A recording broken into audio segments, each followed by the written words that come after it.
2 साल पहले जब किसान आंदोलन की चिंगारी भड़की थी तो उस वक्त ऐसा लग रहा था कि किसानों की मांगों को लेकर या अन्नदाता के साथ लगातार अन्याय हो रहा था। और ऐसा हुआ भी, जिसके बाद किसानों ने अपनी बात मनवाई और 3 कृषि कानून वापस हो गए। लेकिन 2 साल के बाद जब 13 फरवरी को एक बार फिर से किसानों की तरफ से आह्वान किया गया तो सभी के मन में ये सवाल था कि आखिर ठीक एन चुनावों से पहले किसानों की तरफ से ऐसी क्या मांगे हैं, ऐसी क्या बातें हैं जो वो अपने जनप्रतिनिधियों के सामने नहीं रख पा रहे हैं और केंद्र सरकार से नाराज़गी जाहिर कर रहे हैं।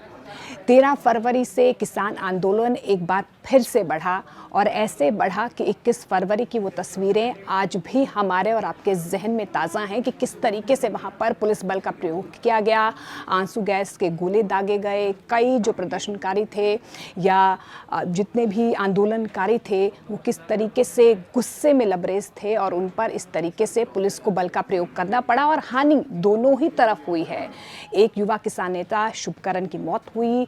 पुलिस प्रशासन की तरफ से जो सख्ती बरती गई थी वहाँ पर पुलिस वालों को भी काफ़ी नुकसान हुआ है। लेकिन अब ठीक 22 दिन के बाद आज हम और आप यहाँ पर हैं। 22 दिन के बाद अब हालात सामान्य होते नज़र आ रहे हैं, फिर वो शंभू बॉर्डर पर हो, टिकरी बॉर्डर पर हो, गाज़ीपुर बॉर्डर पर हो या खानपुर बॉर्डर पर हो। लगातार अब हालात सामान्य होते नज़र आ रहे हैं क्योंकि एक बार फिर से 10-10, 11-11 किलोमीटर लंबा जाम जो है उसकी स्थिति एक बार फिर वो शंभू बॉर्डर हो, खनौरी बॉर्डर हो या टिकरी या गाज़ीपुर बॉर्डर हो। हालांकि देखिए टिकरी और गाज़ीपुर बॉर्डर को तो पहले ही खोल दिया गया था, वहाँ से आवाजाही जो है एक बार फिर से शुरू हो गई थी और आप यूँ कह सकते हैं कि एक बार फिर से नियंत्रण में चीज़ें आ गई थी, पटरी पर चीज़ें लौट रही थी।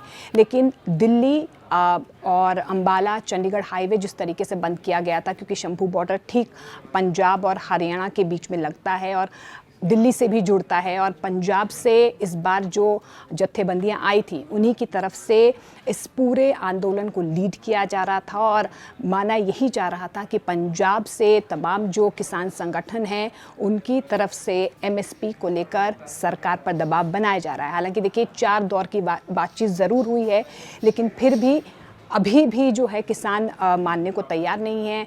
सरकार लगातार बातचीत कर रही है, 4 दौर की बातचीत हुई है जो बेनतीजा रही है फ़िलहाल के लिए। लेकिन अब इसीलिए एक बार फिर से ये बताना बेहद ज़रूरी हो जाता है कि इस बार जो आंदोलन है वो थोड़ा सा उसका असर जो है वो कम नज़र इसीलिए आया है क्योंकि ठीक 22 दिन के बाद अब स्थिति जो है वो सामान्य होती नज़र आ रही है, नियंत्रण में होती नज़र आ रही है। लोगों की जो ज़िंदगियाँ हैं वो पटरी पर लौटती हुई नज़र आ रही हैं।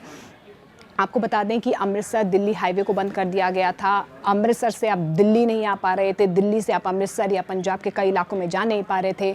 शंभू बॉर्डर में के आसपास तो कोई भी वैकल्पिक रास्ता था भी नहीं कि आप वहां से जा सकते थे। लेकिन इसके अलावा जो सद्दूपुर का जो इलाका था जहां पर खनौरी बॉर्डर के आसपास के जो इलाके थे वहाँ से तो 1 या 2 वैकल्पिक रास्ते भी थे।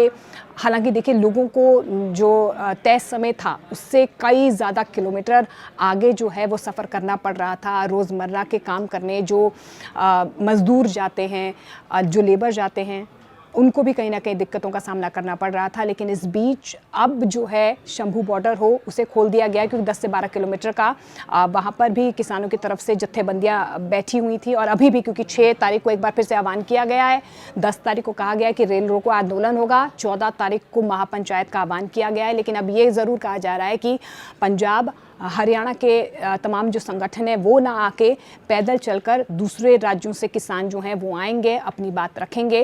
लेकिन इस बीच सरकार की तरफ से या किसान संगठनों की तरफ से लगातार यही कहा जा रहा है कि बीच का रास्ता निकालना होगा और बातचीत से ही हल होगा। लेकिन अब ठीक 22 दिन के बाद अब हालात सामान्य हो रहे हैं, आवाजाही सुचारू रूप से चल रही है, लोगों की आम जिंदगियों पर जो परेशानी हो रही थी वो कम होती नजर आ रही है।